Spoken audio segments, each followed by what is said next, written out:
Radio Mali, il est 13h, c'est l'heure de votre journal la mi-journée. Bonjour et bienvenue.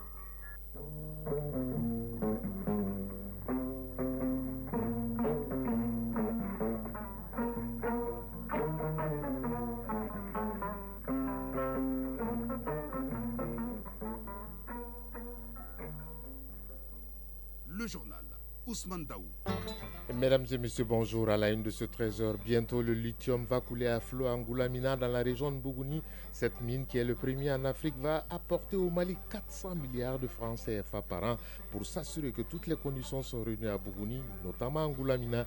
Le ministre des Mines vient d'effectuer une visite dans la mine de lithium SA. Elles sont au début et à la fin du processus de la grossesse. Mieux elles accueillent les nouveaux-nés. Mais de nos jours, le métier des sages-femmes est confronté à plusieurs difficultés, dont la mortalité de la mère ou de l'enfant. C'est pourquoi les sages-femmes du Mali, pour trouver une solution durable, sont autour de la table pour un diagnostic sans complaisance de leur profession. Les acteurs de la chaîne pénale à l'école du recouvrement des avoirs criminels. La session organisée par l'Agence de recouvrement et de gestion des avoirs saisis ou confisqués avec le soutien du Programme des Nations Unies pour le développement PNUD. La chronique de ce jeudi s'intéresse aussi au bien mal acquis. Notre chroniqueur Garibou Pérou nous présentera l'OCLEI, l'Office central de lutte contre l'enrichissement illicite, qui traque les individus ou groupes qui touchent aux biens de l'État de façon illicite. Hors du Mali, le président congolais Denis Sassou Nguesso vient de boucler une visite de 3 jours en Libye pour accorder les violons des différents protagonistes pour une paix durable dans le pays. Au Ghana, la passation des charges se met doucement en place. Hier, le président sortant Nana Akufo-Addo et le rentrant John Mahama Dramani se sont rencontrés hier à Accra. En sport, c'est parti pour la 4e journée du championnat national de football avec la victoire du Djoliba AC sur l'USFAS. Et puis le Maroc, l'Espagne et le Portugal vont abriter la Coupe du Monde 2030. Une Coupe du Monde qui sera également un retour aux sources pour le trophée en Uruguay, puisque la première édition de Dame Coupe du Monde a été disputée en Uruguay. Et la leçon du sport de ce jeudi va nous parler de la défense à handball. Voilà pour le sommaire, dans un instant les détails. Mesdames et messieurs, bonjour encore une fois. Merci d'avoir choisi Radio Mali pour vous informer. Bienvenue. Je le disais dans les titres, le ministre des Mines, Amadou Keïta, vient d'effectuer une visite sur le site du lithium du Mali, à Ngoulamina, dans la région de Bougouni. L'objectif est de s'enquérir de l'état d'achèvement des travaux de l'usine qui sera inaugurée très prochainement. La mine de Ngoulamina, une fois productive, grâce au contenu local, va apporter au Mali près de 400 milliards de francs CFA par an. On fait le point de cette visite du ministre des Mines à Ngoulamina avec Jafar Aïdara.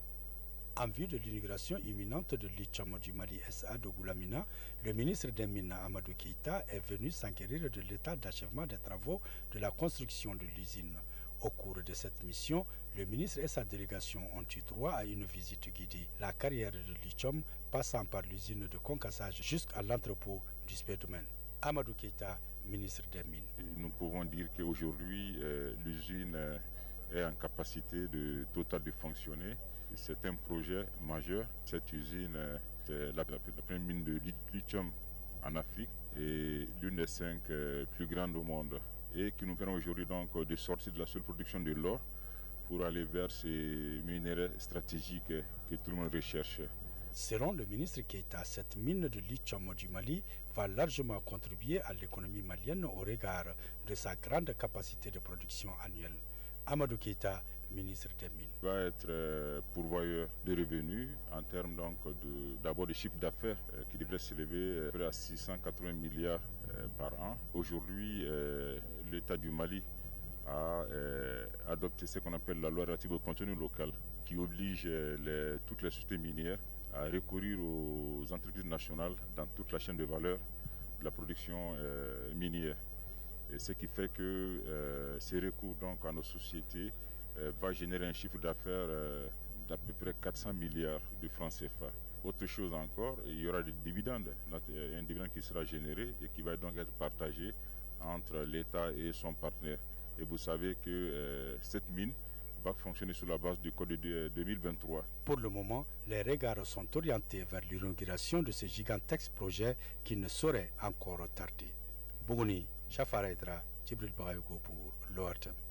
Debougounie retour à Bamako pour parler d'un autre titre de ce trésor. Il s'agit de l'atelier de sensibilisation des acteurs de la chaîne pénale au mécanisme de recouvrement des avoirs criminels qui a ouvert ses travaux hier.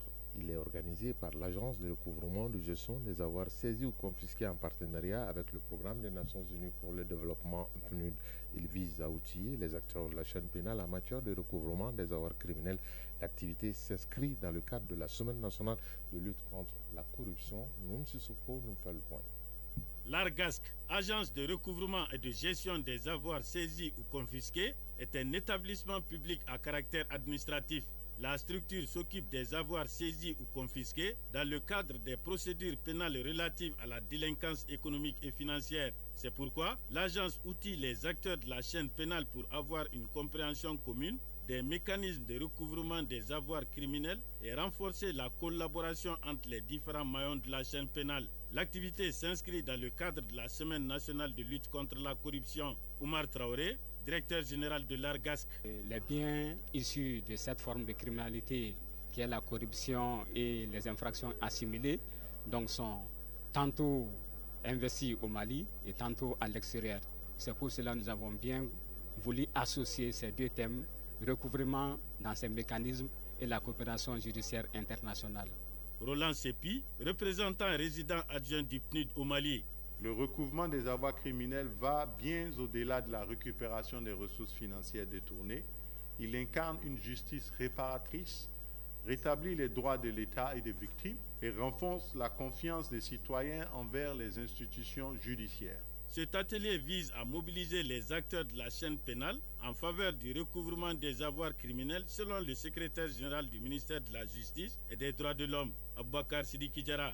De façon spécifique, il serait question de concrétiser le recouvrement des avoirs, renforcer la collaboration entre les différents acteurs, systématiser le recouvrement également des avoirs et faire en sorte que les investigations et le traitement judiciaire des dossiers soient mieux appréhendés à l'aune des nouvelles méthodologies et méthodes déjà inscrites dans des textes. L'objectif de l'atelier est de favoriser l'intégration systématique des mécanismes de recouvrement dans les enquêtes et les procédures judiciaires tout en tirant parti des outils de coopération internationale. Elles sont au début et à la fin du processus de grossesse d'une femme, aident les femmes à donner naissance à l'enfant, accueillent le nouveau-né.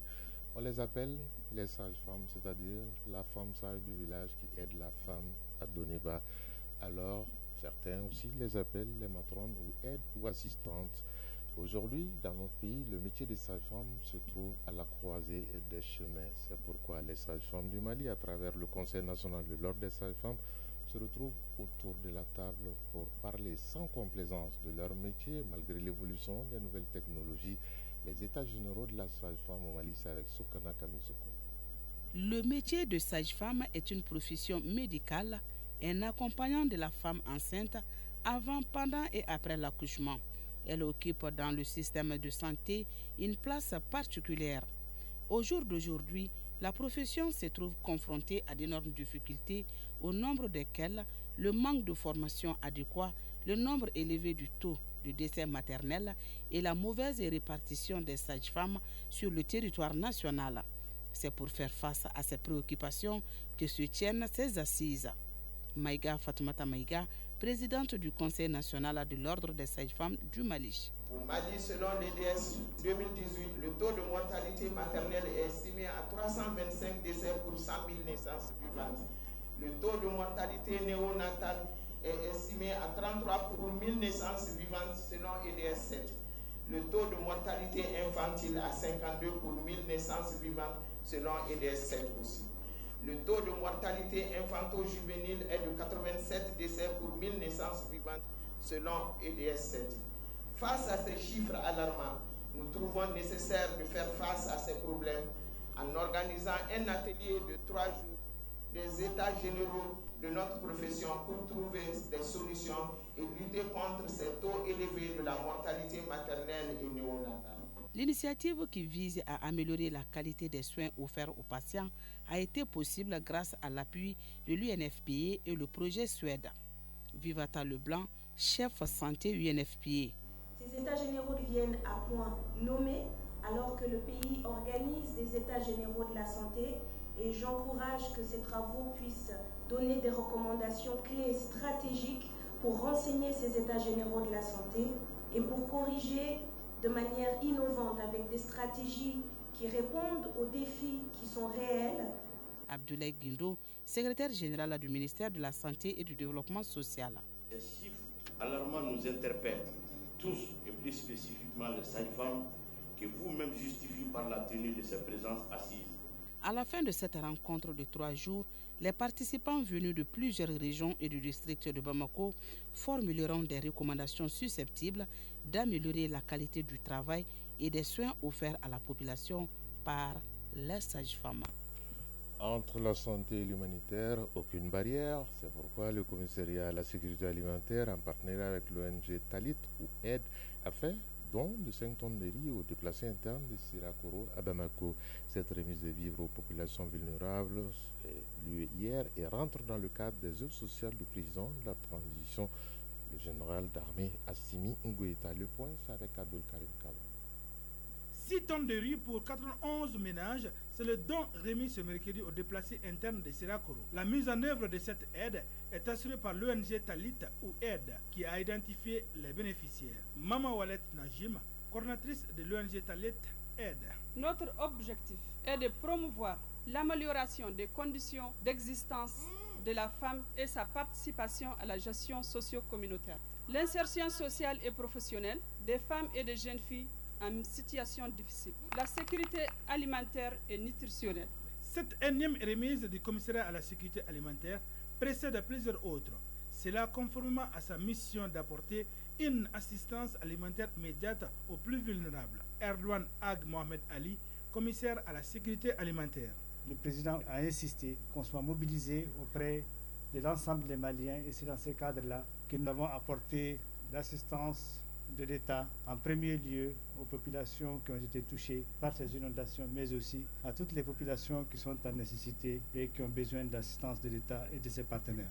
Le commissariat à la sécurité alimentaire va poursuivre ses activités avec la 9e édition de la vente à prix social, à travers ce mécanisme dit de la facilité alimentaire malienne qui se tient chaque mois dans les 6 communes du district de Bamako. Les 13h12, l'actualité hors du pays au Ghana, 2 jours après la proclamation des résultats de la présidentielle par la commission électorale de la transition entre les deux présidents se met doucement en marche. Le président sortant Nana Akufo-Addo et le président élu John Mahama Dramani se sont rencontrés hier.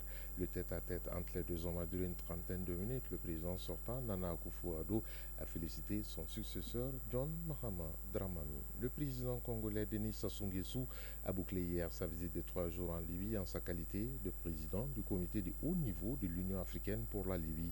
Il a mené des entretiens avec les principaux responsables libyens.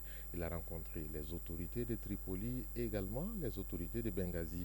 L'objectif est d'amener toutes les parties à un processus de réconciliation nationale qui pourrait mener à des élections pour une paix durable en Libye. L'Éthiopie et la Somalie ont convenu hier de tenir des pourparlers pour résoudre un différend suscité par l'accord entre les deux pays. La Turquie va jouer le rôle de médiateur. La pomme de discorde entre les deux pays a été la reconnaissance de l'indépendance du Somaliland par l'Éthiopie et pour la Somalie, cette reconnaissance est une atteinte à sa souveraineté. Cet accord est intervenu hier après la rencontre du président turc Recep Tayyip Erdogan avec le président somalien Hassan Sheikh Mohamud et le premier ministre éthiopien Abiy Ahmed. Enfin, au Moyen-Orient, le secrétaire d'État américain Anthony Blinken est en visite officielle de 2 jours à partir de ce jeudi qui va le conduire en Jordanie et en Turquie pour parler de la situation de la Syrie. Anthony Blinken va rencontrer le roi Abdallah II de Jordanie et le président de Turquie Recep Tayyip Erdogan. Dans un instant, le sport.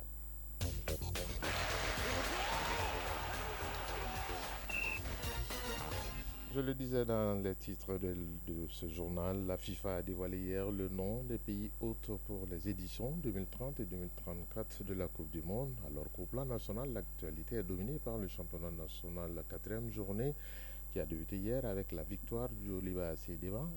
Le résumé de l'actualité sportive, c'est avec Isaac Chénou. Championnat national professionnel de football, la 4e journée a démarré hier. Au stade Mamadou Konaté, l'ISFAS a plié devant le Joliba 2-1. La journée se poursuit demain après-midi. Au stade Salif Keita de Kati, 11 caractères affrontera Afé à partir de 16h. Au même moment, au stade Mamadou Konaté, l'AS Bakarijan accueillera Binga FC. Les rencontres FC Djara AS Police, US Bougouni Asco et US Bougoba AS Real se joueront samedi. La rencontre Sabre de Bakou Étoile du Mandé se jouera à une date ultérieure. En Europe, la Ligue des champions d'Europe a bouclé hier sa 6e journée. Atlético Madrid a battu Slovan Bratislava 3-1. Lille a dominé Sturm Graz par 3-2. Borussia Dortmund a été battu à domicile par l'FC Barcelone 3-2. Juventus Turin a battu Manchester City par 2-0. Le Milan AC a eu raison de l'Étoile Rouge Belgrade 2-1.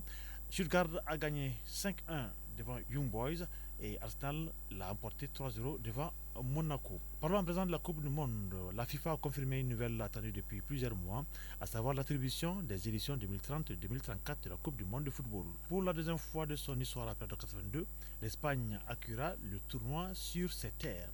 Mais cette fois-ci, le champion du monde 2010 sera épaulé dans sa mission avec deux de ses voisins, à savoir le Portugal et le Maroc. Si l'Espagne, qui a obtenu la plus grosse part avec 11 stades dans 9 villes, le Maroc 6 stades dans 6 villes et le Portugal 3 stades dans 2 villes, vont concentrer la majeure partie de l'épreuve. La FIFA a fait une fleur à l'Argentine, au Paraguay et à l'Uruguay. Ces 3 pays d'Amérique du Sud vont effectivement accueillir 3 matchs d'ouverture pour fêter le centenaire de la compétition, puisque la première a eu lieu chez le dernier cité en 1930. Le compte à rebours est lancé en attendant donc de savoir si le mondial aura lieu en été ou en hiver. Exactement, on ne va pas vous lâcher puisqu'on va continuer avec vous pour que vous nous parlez de la leçon de sport de ce jeudi qui parle de handball. Voyons tout ça avec vous. Le handball, tout comme les autres sports collectifs, repose sur une défense solide. La défense est l'une des bases du handball moderne, nous explique Amadou Maïga, entraîneur de handball. Sa première phase tactique commence par la défense. Elle consiste à fermer les espaces afin que l'adversaire ne puisse marquer un but. En handball, le défenseur doit être très courageux, ne pas avoir peur de la balle. Car souvent, il y a des tirs qui viennent, le passeur bouge, il trompe son gardien de but. Le choix d'un système défensif ne relève pas du hasard. Ces différents systèmes de défense sont mis en place en fonction de la morphologie des joueurs de l'équipe adverse ou du schéma tactique qu'ils jouent.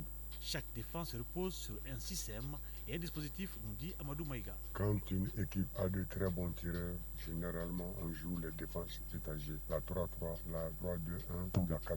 La zone plus 1, ça c'est quand l'équipe adverse a un très bon tireur qui vous fatigue, vous jouez la zone plus 1. C'est-à-dire le tireur est marqué en homme à homme et les autres jouent la zone. Il faut cependant noter qu'au handball, il y a plusieurs systèmes défensifs. Il y a plusieurs types de défense. La 6-0, la 5-1, la 4-2, la 3-2-1, la 3-3 et la zone plus 1.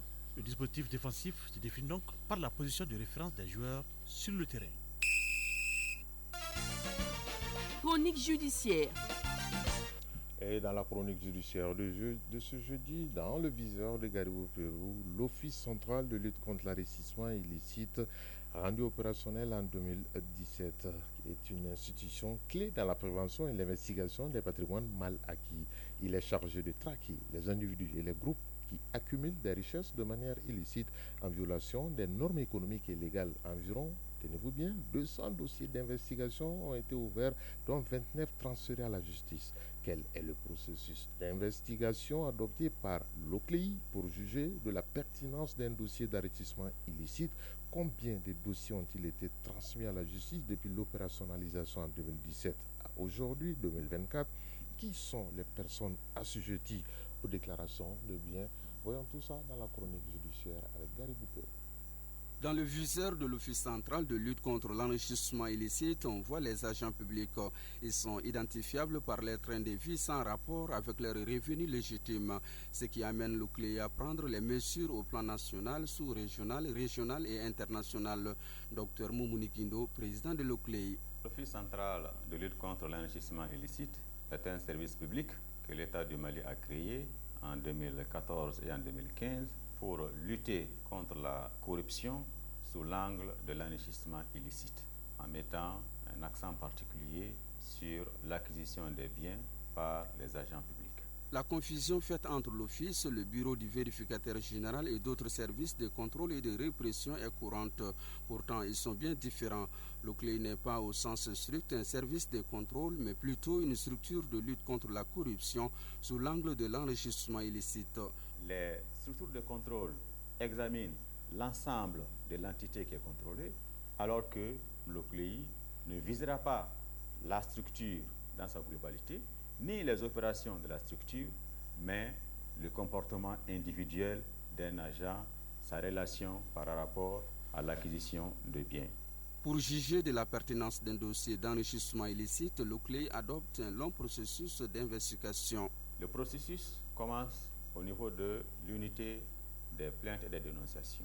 Cette unité tient un numéro vert 80 00 22 22 sur lequel les citoyens sont autorisés à déposer des dénonciations.